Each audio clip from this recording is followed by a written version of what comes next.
I'm Carol Schmidt. I work in the purchasing department for Housing Authority. I'm going to talk about, and this is Jacqueline. She works in purchasing too. I'm going to talk about the bulk of what I work on and go over some upcoming maintenance opportunities. I do the informal bid process. Our mission statement for the Housing Authority. 1959. I mean, that was before my time. We'll start with the upcoming maintenance and other bidding opportunities. Here's a list of, I may have forgot one or two on here, some of the items that we would put some bids out for, and this is on your flash drive. If you have any questions as I'm going along, just holler. Additional opportunities. We have special funding sometimes. NSP2 is one. It's funding from the city for the Housing Authority to purchase foreclosed homes from the city, rehab them, and sell them to eligible buyers. And then the Challenge Grant Fund is a grant from the city, again, to purchase foreclosed homes in a targeted area, rehab them, and sell them to eligible buyers. So rehab could be anything from the house itself, roofing, basement. Could be landscaping, garage, central air, redoing the duct work. Anything could be included in those. A purchase order versus a contract. The purchase order is anything $150,000 or under. The contract is going to be greater than $150,000. That's a formal bid. So I'm the informal bid, which is the purchase orders. Bid bonds are not required. Performance and payment bonds are not required. The purchase orders that I work on, they can be for a one-time service or purchase, or they can be for on an as-needed basis, and it's usually good for a whole year, and then we can extend that for an additional 4 years in the future. So, and then after that, it would be bid out again. And I do have in the back of the room a sample bid packet, and we'll get to that in a minute. So once I have a bid packet ready to go, it will be posted on HACM's website. And I just want to stress, read it over thoroughly. In this packet, the first 2 or 3 pages are going to have the scope of work. It'll say in there if there's a walkthrough. It'll tell you when the walkthrough is, and then at the end it'll have the date that the bid is due.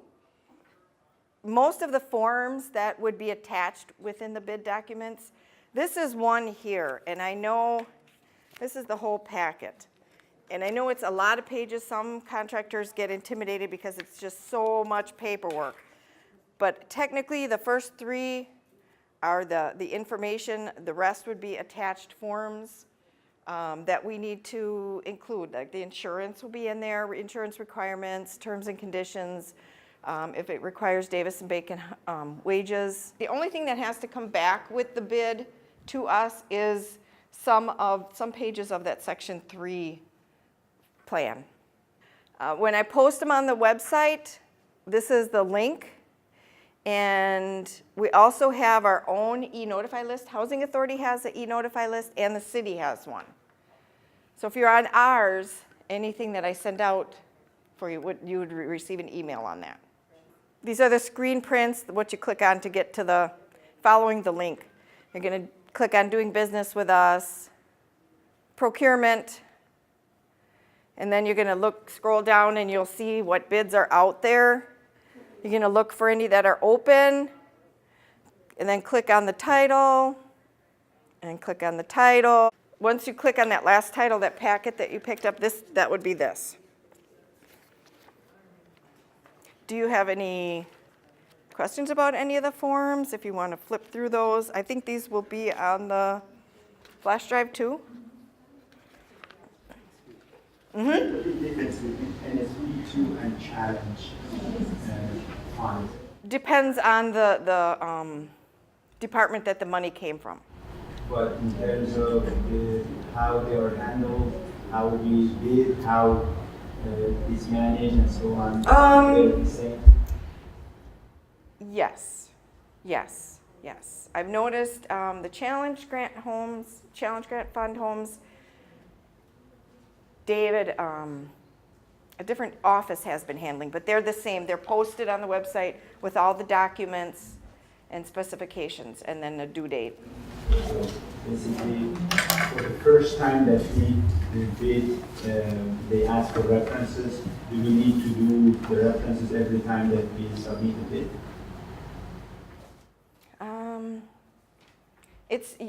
Yes. It's not often that I ask for references. I think those may be the formal bids where they're asking for references. Not No? really. No, sometimes.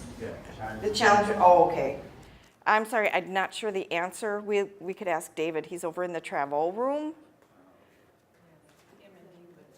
But I'm thinking, right.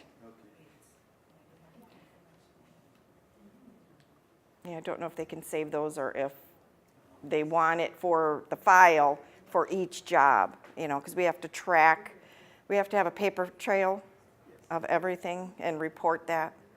So if they do, that's why.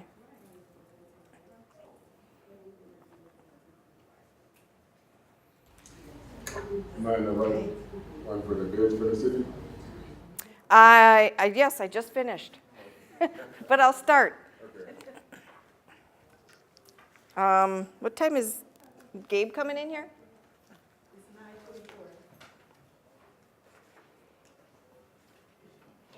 Oh, he's not coming till 10. Should I try it again? I guess I need practice.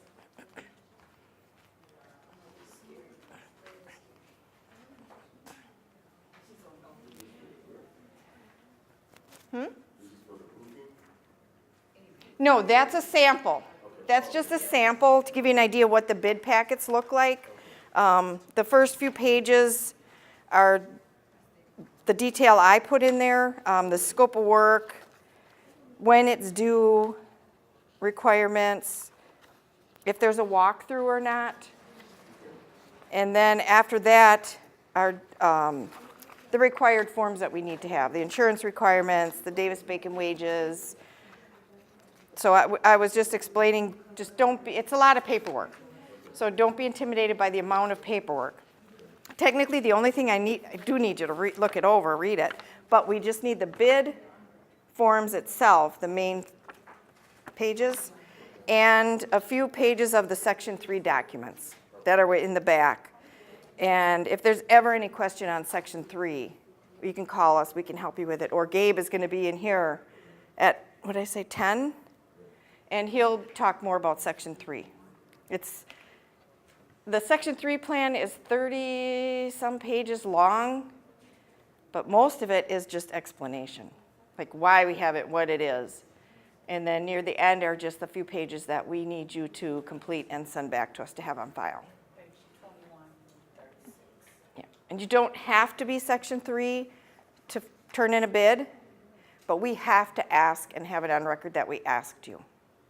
And if you're not sure, again, we can help you determine because there are different ways that you can be Section 3.